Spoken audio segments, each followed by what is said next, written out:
Hello student. आज के इस वीडियो के अंदर हम ड्रामेटिक टर्म्स को कवर करेंगे।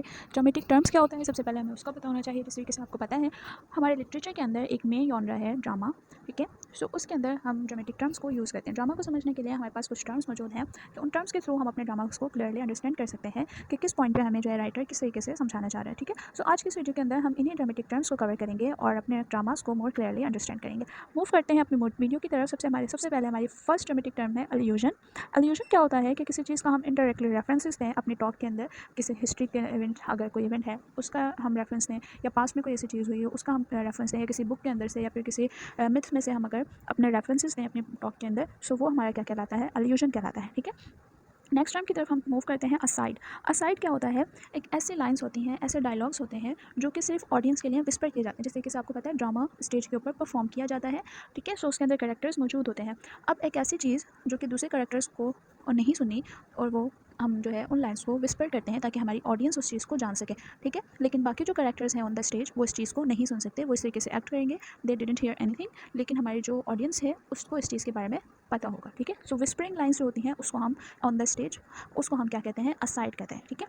नेक्स्ट प्लेयर की तरफ मूव करते हैं। नेक्स्ट हमारी जो टर्म है वो है कैटास्ट्रॉफ। कैटास्ट्रॉफ क्या है, हमारा जो फाइनल इवेंट है ड्रामे का, उसको हम कहते हैं कि किसी भी ड्रामे के अंदर जो फाइनल एंड है वो कैसा हो रहा है। अगर हमारा जो ड्रामा है वो ट्रेजेडी बेस्ड है तो हमारी जो एंडिंग होगी वो डेथ के ऊपर होगी। लेकिन अगर हमारा ड्रामा कॉमेडी बेस्ड है तो उसमें हमारी मोस्टली जो है एंड किस पे होगा, मैरिज पे होगा। टर्म जो हमारे टाइप्स हैं वो है दो टाइप्स की हैं। ट्रेजेडी जिसके अंदर जो है सीरियस प्लेज होते हैं, कॉमेडी जिसके अंदर कॉमिक एलिमेंट्स यूज़ होते हैं, और एक ट्रेजिक कॉमेडी होता है जिसके अंदर हमारे पास कॉमेडी एंड ट्रेजेडी दोनों जो है यूज़ किए जाते हैं, ठीक है। कॉमेडी की अगर अब हम बात करें, एक लाइट प्ले होता है विद हैप्पी एंडिंग, ठीक है। एक बहुत ज़्यादा जो है इसके अंदर कॉमिक एलिमेंट यूज़ किए जाते हैं, इसमें जो है सटायर, आयरनी, ह्यूमरस वे जो है यूज़ किए जाते हैं, जिस जो कि जो है लाफ्टर को अरोज करते हैं, ठीक है। सो कॉमेडी एलिमेंट्स के कॉमेडी जो प्लेज होते हैं, कॉमेडी जो ड्रामाज होते हैं उसके अंदर जो है मोस्टली जो है कॉमिक एलिमेंट्स को यूज़ किया जाता है, और वो एक बहुत ज़्यादा लाइट प्लेज होते हैं विद द हैप्पी एंडिंग। और ट्रेडिशनली अगर हम शेक्सपियरियन कॉमेडीज़ की बात करें तो वो हमारी किस पे एंड होती है, मैरिजेस पे एंड होती है, ठीक है। अब हम नेक्स्ट टर्म की तरफ मूव करेंगे, तो वो है कॉमिक रिलीफ। कॉमिक रिलीफ क्या होता है, ये मोस्टली पाया जाता है इन ट्रेजेडीज़, ठीक है। ट्रेजिक जो प्लेस होते हैं उनके अंदर मोस्टली जो है ये कॉमिक रिलीफ हमें मिलेगा।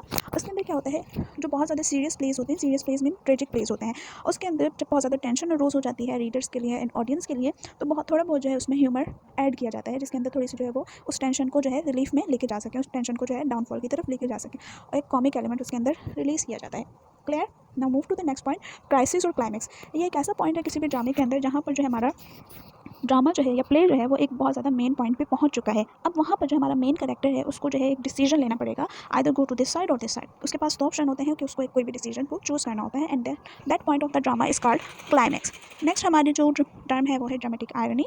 ड्रामेटिक आयरनी क्या होता है, जब ऑडियंस को किसी चीज़ के बारे में पता हो, किसी करेक्टर के बारे में, लेकिन जो करेक्टर्स जो हैं ऑन द स्टेज वो उस चीज़ से अवेयर नहीं होते हैं, ठीक है। सो इसमें आयरनी जो है यूज़ की जाती है, उसको हम ड्रामेटिक आयरनी कहते हैं, जिसमें ऑडियंस अवेयर होती है, नॉट द करेक्टर। उसके बाद फोरशैडोइंग। फोरशैडोइंग क्या होता है, एक ऐसी लाइन्स जिसके अंदर हमें हिंट या क्लू मिलता है फ्यूचर इवेंट्स का। हमें फ्यूचर के बारे में बताया नहीं जाता, लेकिन हमें क्लियर हो जाता है कि फ्यूचर में इस तरीके से हो सकता है, ठीक है। So that point is called foreshadowing. Next अगर हम देखें आयरनी, आयरनी क्या है, एक ऐसा आयरनी जो है एक ऐसा टर्म है जिसके अंदर जो है राइटर जो है कहना कुछ और चाह रहा होता है, लेकिन वो अपने वर्ड्स को दूसरे तरीके से यूज़ करता है, लेकिन अपना मैसेज जो है इनडायरेक्टली जो है पहुंचा देता है।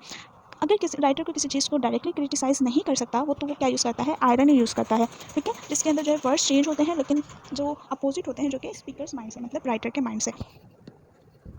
उसके बाद सॉलिलिटी। किसी भी करेक्टर का जो माइंड को जानने के लिए जो है राइटर क्या यूज़ करता है, सॉलिलिटीज़ यूज़ करता है, जिसके अंदर जो है राइटर किसी भी करेक्टर के अंदर क्या चल रहा है उसके माइंड में, ऑडियंस उसको जान सके। सो उस थिंकिंग को तेज़ आवाज़ से जो है स्टेज के ऊपर पढ़ा जाता है, ताकि जो है ऑडियंस करेक्टर के जो माइंड को है वो अंडरस्टैंड कर सके। सो that point is called solidity.